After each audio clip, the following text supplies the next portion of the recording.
Yes. చలికాలంలో మనకు ఎక్కువగా కాళ్ళల్లో, చేతులలో వణుకు, అంతేకాకుండా పెయిన్ కూడా వస్తుంటాయి. యూజువల్‌గా కీళ్ళవాతం ఉన్న వాళ్ళలో చలికాలంలో ఎక్కువగా ఉత్తేజం చెందడం, అంటే ఆ చలికి ఇన్‌ఫ్లమేషన్ పెరగడం, తద్వారా చర్మం నుంచి మనకు లోపలుండే ఆర్గన్స్ హైపోథర్మియాలో అంటే టెంపరేచర్ తగ్గిపోవడం లాంటివి జరిగినప్పుడు ఒకలాంటి వైబ్రేషన్ మన బాడీలో ఆటోనామస్ సిస్టమ్ ద్వారా ఒక వణుకు డెవలప్ అవుతుంది. ఎప్పుడైతే అబ్నార్మల్ వణుకు డెవలప్ అవుతుందో ప్రాపర్గా మనం క్లోదింగ్, ప్రొటెక్షన్ క్లోదింగ్ కానీ లేకపోతే హాట్ ఈ చలి కార్చుకోవడం అంటే కానీ చేయకపోతే ఆబ్వియస్గా ఆ వైబ్రేషన్ వణుకు వలన జాయింట్స్ ఎక్కువగా ఒత్తిడికి లోనైపోయి ఆ జాయింట్స్లో కీళ్ళ నొప్పి రావడం, కీళ్ళ వాతాన్ని ప్రేరేపించడం జరుగుతుంది.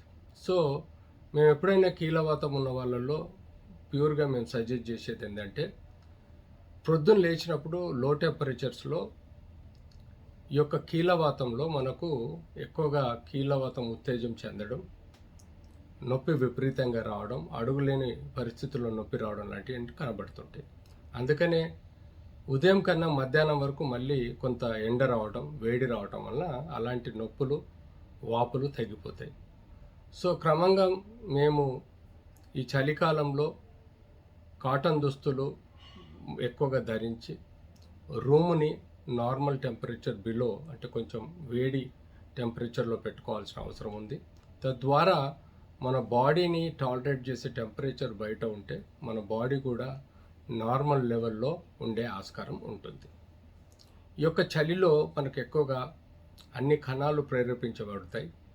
తద్వారా కణాలలో ఫిజియోలాజికల్ యాక్టివిటీ కన్నా ప్యాథలాజికల్ యాక్టివిటీ చెందడం, అంటే యూజువల్గా మన బాడీలో ఉండే ఇంట్రాసెల్యులర్ ఫ్లూయిడ్స్ కానీ ఎక్స్ట్రా సెల్యులర్ ఫ్లూయిడ్స్ కానీ చలిలో కొంత మేరకు స్తబ్దత చెంది రక్త ప్రసారంలో స్తబ్దత ఉండి బాడీని కృంగదీస్తుంది. అప్పుడు మనకు న్యాచురల్గా సింపథెటిక్ నర్వ్స్ ద్వారా బాడీలో ఇన్వాలంటరీ వణుకు అన్నది ఏర్పడుతుంది. ఆ ఇన్వాలంటరీ వణుకు వలన మనకు కీళ్ళు కొంత ఒత్తిడికి లోనైనప్పుడు ఈ వణుకుతో పాటు మనకు కీళ్ళల్లో, కాళ్ళల్లో నొప్పి రావడం మొదలవుతుంది.